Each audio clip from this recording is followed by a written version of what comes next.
We've lost two of the teenagers that survived the Parkland school shooting. We lost the father of one of the Sandy Hook shooting victims. In the span of just 1 week in the spring of 2019, there were multiple high-profile and tragic suicides. The stories are a haunting reminder that suicide rates have increased by more than 33% over the past 2 decades. With over 1.3 million Americans attempting suicide every year, it's a problem that touches every corner of the nation. Worldwide, depression afflicts more than 300 million people, making it the leading global cause of disability. Many find relief with antidepressant medications, but 1/3 of diagnosed patients do not respond to existing drugs.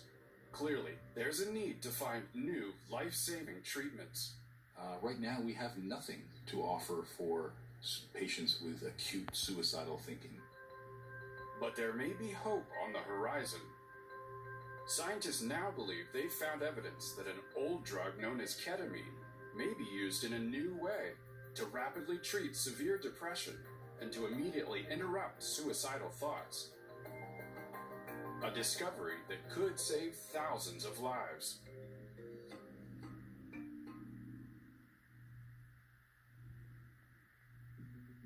Dr. Scott Thompson is a neuroscientist and a professor of physiology and psychology at the University of Maryland School of Medicine. Scott runs a laboratory in the Brain Science Research Division with a team of researchers dedicated to understanding what goes wrong in the brains of people with depression and how to more effectively treat their symptoms. The standard of care for treating depression right now has been the selective serotonin reuptake inhibitors, Prozac. These drugs act slowly, 6 to 8 weeks typically in patients before they begin to feel relief of their symptoms. That's a huge problem. Pharmaceutical treatment of severe depression has advanced very little since the mid-'80s. Ketamine, commonly used as an anesthetic, may become the first novel and fast-acting antidepressant to hit the market in over 50 years. My interest in therapeutic ketamine is both academic, but it's also personal.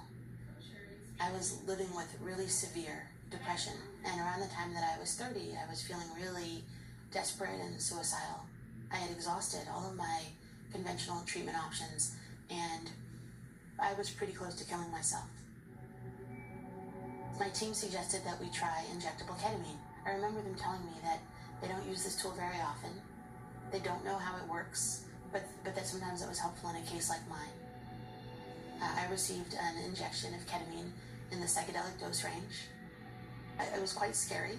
I was afraid, but also desperate.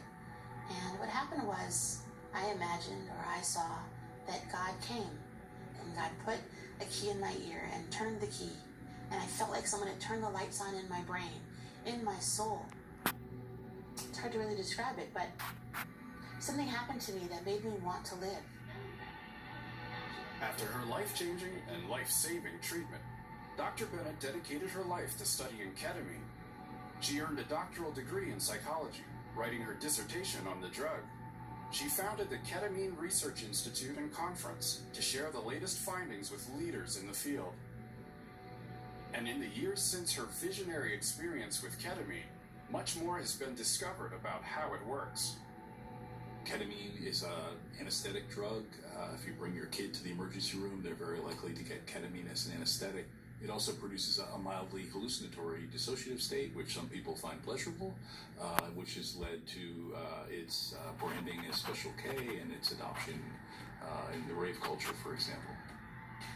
One of the other really exciting aspects of ketamine treatment is its anti-suicidal effect. Now we have a drug that acts within hours to relieve their suicidal thinking in a way that will have a persistent benefit after they leave the clinical setting. That is a fantastic ability that we did not have before now. This is revolutionary. It's going to save thousands of lives. Something happened to my brain and to my experience of myself that made me want to live and to know that it was possible to be alive. And my desire to kill myself went way down, and my desire to engage in further treatment went way up, all in one moment, all in 1 hour. And I thought, I gotta know what this is. How is it doing that? That's beautiful. Dr. Bennett also uses ketamine in her clinical practice, where she's developed a treatment program that integrates it with group therapy and meditation. I wanted to understand what happened. How is it doing that? I wanted to know if ketamine, this medicine that I had taken, would it do that again? Was it replicable? Was it reliable? Or was it just a total fluke? Let's just have a moment together of moving toward relaxation. I wanted to know if this medicine does that to other people who are experiencing severe depression. And nobody knew the answer. It's very awe-inspiring to see that we can provide this for people who haven't had options before. Peter Koshland runs a custom compounding pharmacy, making medications to order. He's seen firsthand the impact ketamine is having on patients with treatment-resistant depression. And to have this therapy and to have them come back for a refill, and you can just see on their face that their mood has changed. They have hope. They have a whole new, it feels like their life has been given to them. And I'll say it gives me chills even to talk about it right now. It's very dramatic. Ketamine has been demonstrated to be useful in patients with severe and refractory unipolar and bipolar depression. And it's one of the few medications that relieves active suicidal thoughts. It only works with certain kinds of suicidal ideation, chronic or recurrent suicidal ideation. I want to be clear that ketamine is probably not helpful for acute suicidal ideation or stress-related suicidal ideation. For example, if something terrible happens to you and you become suicidal in response to a clear stressor, ketamine's not going to help that. There are other things that will help that, but that's actually not a good use of ketamine. Clearly, ketamine can help patients who are not served by traditional antidepressants. But what does it do differently in the brain to have these effects? The finding of the rapid antidepressant action of ketamine in 2000 was a bit of a surprise because it was very mechanistically different from the selective serotonin reuptake inhibitors. It acted on the glutamatergic synapses, which are the fast connections between brain cells. The way ketamine works in the brain is becoming more clear, but some of its effects, like the decrease in suicidal thoughts, are still largely a mystery. We know a couple things about ketamine's mechanisms of action. It hits the serotonin pathway a little bit, the opioid pathway a little bit, acetylcholine a little bit, dopamine a little bit. And how all these things work together, we don't really know. The presence of ketamine touches off a chemical cascade. So what that means is that you put some ketamine in, and that leads to the creation or the sprouting of the tips of the neurons in your brain. It's called dendritic sprouting. What that means is that the tips of the neurons, the communication cells in your brain, they pop out at the tips and form new neural connections. They make new bridges to other neurons. It actually allows brain cells basically to form and bud and branch.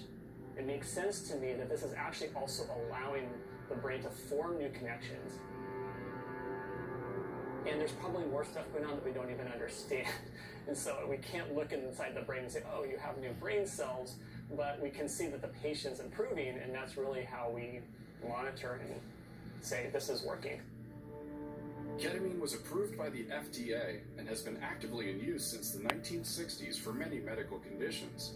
However, the FDA has not approved it specifically to treat depression. It can only be prescribed off-label as an antidepressant, and therefore isn't covered by insurance. Because ketamine couldn't be covered by insurance, ketamine clinics were formed around the country where patients could come in and pay out of pocket. One of the limitations, though, is that the formulation that was available could be doing in their offices.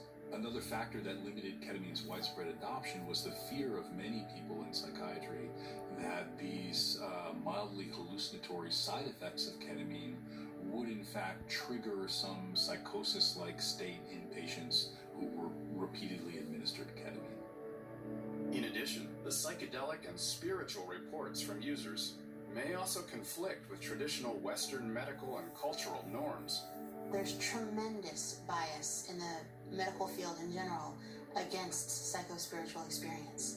So if you give the patient a treatment like ketamine, and the patient reports that they believe themselves to be in the presence of God, which happens a lot with ketamine, that freaks a lot of medical providers out, people who are traditionally trained. Despite all these obstacles to widespread adoption, it appears that ketamine is finally going mainstream. Welcome to an overview of Spravato, a ketamine nasal spray. There's been a lot of excitement in the last weeks because the FDA has now approved a nasally administered form of ketamine called S-ketamine. Although the nasal spray must be administered by a doctor, it's still much easier for most patients to access. This ease of access leads some to fear widespread addiction, similar to the painkiller fentanyl, where abuse rapidly spread across the U.S., fueling the opioid epidemic. Ketamine is a controlled substance. It does have abuse potential. It's been known as a party drug. What I see in my practice is that the doctors we work with are so kind of cautious and protective of this therapy. My sense is that the doctors find so much value in this, they don't want to risk this therapy being taken away from them. Millions of people have received ketamine for surgical or procedural anesthesia and not had any pull to ever touch it ever again. That said, it absolutely is possible to become psychologically addicted to ketamine. While practitioners and researchers are thrilled to see the drug reach more patients in need, they are also raising concerns that the increase in availability with the nasal spray could also lead to increased abuse.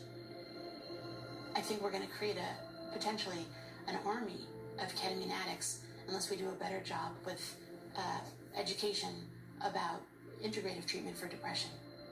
There are other issues with ketamine besides addiction. Typically, the antidepressant effects don't last more than a week or two. Heavy use has been linked to bladder damage, and the psychedelic effects can be overwhelming if the patient isn't given proper guidance and support.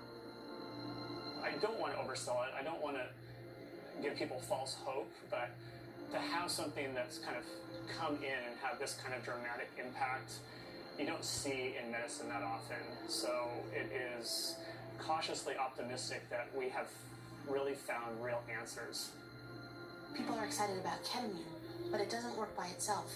Ketamine really works best when it's combined with psychotherapy, potentially an oral conventional medication.